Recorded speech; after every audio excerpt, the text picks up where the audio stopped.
Bonsoir chers abonnés. Bon appétit à ceux qui sont déjà à table.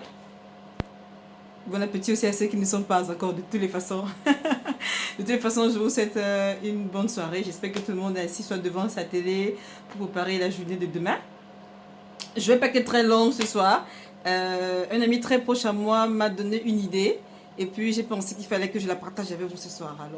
Donc je vais parler ce soir de l'importance de l'assurance voyage.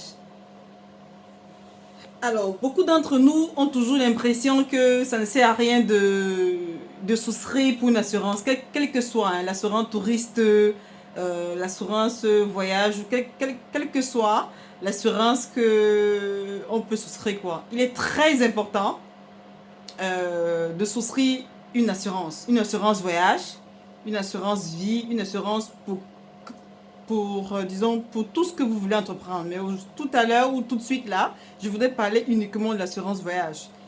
Quand vous savez que vous voulez déjà voyager, même si vous voulez faire un trip de 30 jours, de 25 jours, je vous assure, l'assurance est très importante.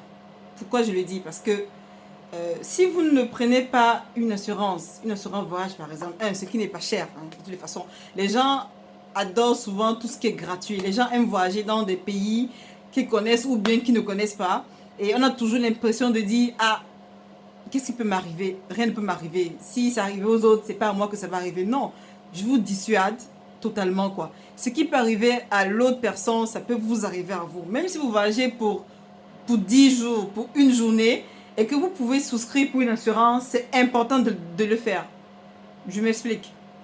Quand vous voyagez, par exemple, vous allez dans un pays comme les États-Unis, l'Afrique du Sud, bref, n'importe quel pays où vous voyagez, et que vous ne souscrivez pas à l'assurance. Quand vous tombez malade, vous pensez que qui s'occupe de votre assurance dans ce pays-là? C'est les autorités? Non, on va vous facturer cette assurance et ça va vous revenir plus cher. Parfois, vous n'avez même pas le courage d'aller dans des centres hospitaliers ou dans des hôpitaux pour vous faire soigner parce que vous dites que ce sont les autres qui vont prendre la charge. Et attention, ne mettez pas la charge sur les autres parce que quand vous venez en congé, mettez tout ce qui est en votre pouvoir pour ne pas mettre les gens mal à l'aise. Si vous êtes malade et que vous avez souscrit à une assurance, est-ce que vous savez que cette assurance-là pourrait ou peut ou même pas pourrait vous prendre en charge quand vous êtes dans un pays quelconque? Il suffit de savoir quelle assurance couvre tel pays. Dans mon pays, par exemple, quand vous allez en Europe, en Asie, je sais pas, n'importe où, il y a des types d'assurances qui couvrent. On vous demande de payer un tel nombre de montants pour telle assurance et pour combien de temps vous allez. Si vous allez par exemple en Europe, vous payez par exemple moins de 22 000 francs CFA, ça c'est la monnaie en francs CFA de l'Afrique centrale. Vous payez par exemple 22 400 francs, c'est moins cher en fait. Ça veut dire que cette assurance vous couvre quand vous voyagez. Si vous êtes malade et que vous allez dans un pays comme les États-Unis, est-ce que vous savez que si vous perdez vos bagages, l'assurance prend en charge? Parce que personne de nous ne prend toujours la peine de lire ce qui est endossé derrière le document d'assurance qu'on vous donne. Vous signez, ok, c'est bon, ça va. Quand vous êtes malade, l'assurance vous prend en charge. Quand vous perdez vos bagages, l'assurance vous prend en charge. S'il y a eu un retard d'avion, il y a certaines assurances qui prennent en charge les retards d'avion, qui vous logent à l'hôtel, qui fait ceci pour vous. L'assurance prend en charge. Ah oui, c'est écrit derrière, c'est endossé derrière le type d'assurance que vous souscrivez. Parce que les assurances, il y en a. Mais là, il faudrait savoir qu'est-ce que l'assurance couvre et qu'est-ce que l'assurance ne couvre pas. Donc, je n'ai pas dit que l'assurance couvre tout. Non, ce que je dis, c'est que l'assurance couvre certaines choses quand vous voyagez, par exemple. Si, par exemple, vous voyagez et que vous ne souscrivez pas une assurance, supposons qu'il y a un crash d'avion. Je vous rappelle que vous avez laissé une famille, vous avez laissé des enfants, vous avez laissé une épouse, vous avez laissé un époux, Vous pensez qui va prendre soin de cette famille-là quand, si jamais vous perdez votre vie?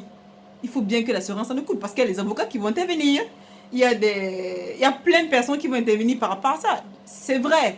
Vous allez dire, ouf, ça prend le temps que ça peut prendre. Ben, quel que soit le temps que ça prend, je vous assure, vous avez toujours gain de cause. Parce que déjà, ce papier que vous avez signé là, vous couvre tout le temps que vous passez, soit dans les avions, soit quand vous êtes malade dans un autre pays. Arrêtez de toujours mystifier ou de dire, ah non, c'est cher, On n'a pas besoin. Combien de vous on a perdu des bagages?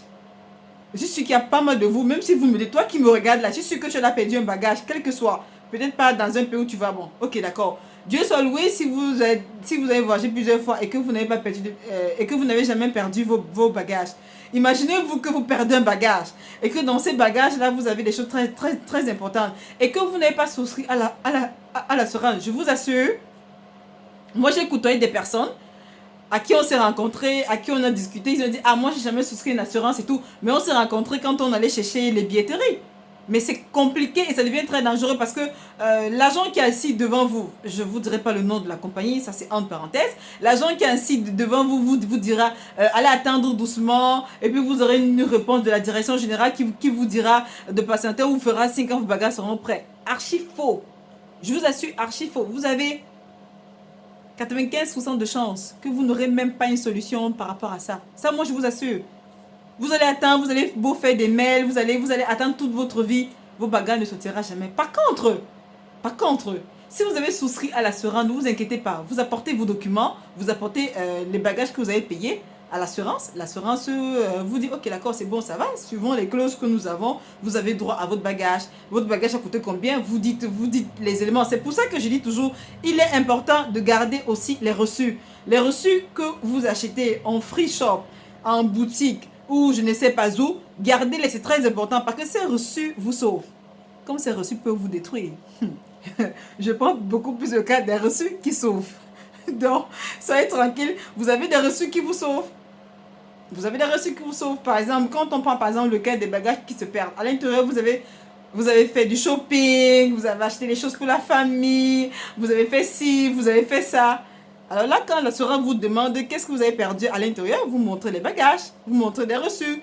Vous n'avez pas montré forcément les bagages parce que vous les avez perdus. Ça, je m'excuse, je vous l'ai dit, les reçus. Mais vous montrez les reçus des achats que vous avez faits. Même si vous n'avez pas fait des reçus, au moins vous avez la liste de ce que vous avez fait. Vous déclarez que voilà, j'avais ci à l'intérieur, j'avais ça, j'avais ça, j'avais ça. L'assurance prend en compte tout ça, monte un dossier, entame un procès contre la compagnie. Et vous restez tranquille, vous attendez seulement que votre gain arrive dans votre compte bancaire, ou on vous appelle, ou on vous dit, bon voilà, vous avez gagné ceci, vous avez gagné cela, machin, machin. Si vous n'avez pas souscrit une assurance, c'est compliqué. Vous allez attendre. Vous n'allez entamer aucun procès contre personne. L'assurance va vous dire, la compagnie va vous dire gentiment, ah bon, c'est bon, on a reçu votre mail, on s'en occupe quoi. On s'en occupe, oui, ok, d'accord. Vous savez combien de personnes ont perdu des bagages? Vous savez combien de tas de dossiers les compagnies ont par rapport à ce genre de choses? Donc, moi, je vous conseille de ne pas entrer dans cette gamme-là. Assurez-vous quand vous voyagez. Assurez, même quand vous voulez aller enfanter dans un autre pays, je vous assure, prenez l'assurance de ce pays ou l'assurance de là où vous allez. Parce que ne pensez pas que l'assurance d'un pays ou d'un autre, ou quand vous allez arriver, ce pays-là. Je prends par exemple le cas des États-Unis. Quand vous décidez, ok d'accord, je voudrais que mon enfant, je voudrais enfanter aux États-Unis. À l'heure où je vous parle actuellement là, il y a des nouvelles lois qui sont déjà sorties aux États-Unis où même si vous allez accoucher maintenant là, votre enfant ne prendra jamais la nationalité américaine. Ça, c'est sûr d'office. C'est déjà sorti. Ne vous gênez même pas par rapport à ça. Votre enfant, vous et votre enfant, dès que vous... D'ailleurs, on va vous refuser le visa pour la prochaine fois. Dès que vous allez demander le visa, parce qu'on va vous poser la question de savoir pourquoi vous n'avez pas accouché dans votre pays, pourquoi vous attendez à aller accoucher dans un pays comme les États-Unis. Et de deux, si vous arrivez dans ce pays-là et que l'entreprise décide de vous, je ne vais pas dire l'entreprise, le centre hospitalier décide de vous prendre en charge, ça devient très compliqué. Parce qu'on va vous poser la question de savoir, est-ce que vous vous êtes assuré avant de venir? Vous dites non, ok, d'accord, on peut pas vous prendre en charge. Parce que, ne serait-ce que la simple consultation dans un hôpital aux États-Unis, quel que soit l'endroit où vous allez partir, ce n'est pas gratuit. On ne va pas vous donner une gratuité par rapport à ça. Et vous allez payer des frais. Seigneur, je ne vous estime pas le montant, mais c'est très exorbitant et c'est très désagréable.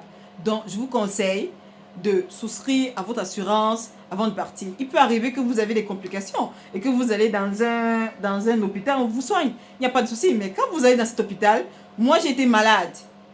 Heureusement que j'avais souscrit mon assurance. Quand je suis partie, On m'a dit, est-ce que vous avez l'assurance? J'ai dit que oui. Ils ont regardé, ils ont vérifié, ils ont confirmé que l'assurance couvre le nombre de temps. Même si je passais une année dans cet hôpital-là, mon assurance allait couvrir. Imaginez-vous que je n'ai pas d'assurance. Je vous parle pas en tant que profane, je vous parle en tant que pas victime. En fait, c'est ce que moi j'ai vécu, hein, c'est ce que moi j'ai vécu. Et je vous parle pour des personnes qui pensent que l'assurance n'est pas importante, quoi. L'assurance est très très importante pour vous, pour votre famille et pour les personnes qui sont autour de vous. N'allez pas dans un endroit où vous dites que ce sont les autres qui vont s'en occuper. Non, non, non, non, non. N'allez pas dans un pays où vous dites qu'on va s'occuper. C'est la honte qui va venir vers vous. Donc, je vous assure, chers amis, chers frères, chères sœurs, quel que soit ce que vous voulez entreprendre, quel que soit le voyage que vous voulez faire, je vous demande de souscrire à une assurance, même si c'est pour une journée. Souscrivez à une assurance. L'assurance vous couvre. Parce que ne sait-on jamais ce qui peut arriver. On ne prévoit pas les accidents, on ne prévoit pas les pertes. Personne ne veut voyager pour dire, ok, je vais aller parce que l'assurance va couvrir si je perds mon bagage ou si je perds, si j'ai une perte de vie, l'assurance va faire. Non, je suis désolée. Vous souscrivez à une assurance et le reste suit. Maintenant, vous soyez maintenant en sûr que l'assurance que vous allez souscrire maintenant soit une assurance qui couvre ci, qui couvre ça, qui couvre ci. Posez des questions à votre assureur, il vous dira quelle est l'assurance qui est bonne par rapport au domaine, par rapport à la situation qui vous incombe. Si vous voulez accoucher aux États-Unis, en France, je ne sais pas, dans n'importe quel pays, souscrivez à une assurance pour que vous arrivez là-bas, vous accouchez normalement et vous rentrez dans votre pays. Dès que votre temps est échu, vous rentrez. Voilà. Donc, c'est ce que j'avais envie de partager avec vous ce soir. Pour ceux qui ne me connaissent pas, je suis Rina Mortiche. Essayez de partager, pas essayer, partager ma vidéo si vous la trouvez intéressante. Mais je pense qu'elle sera intéressante pour quelle que soit la personne qui la suit ou qui la suivra. Qui la suivra. Donc, c'est ça, j'avais envie de vous dire aujourd'hui, de ne pas oublier de souscrire toujours à une assurance à chaque fois que vous voyagez. C'est très important pour vous, pour votre famille et pour votre devenir, quoi. Donc, sur ce, bisbat. Et puis, à très bientôt sur de nouvelles aventures. Au revoir!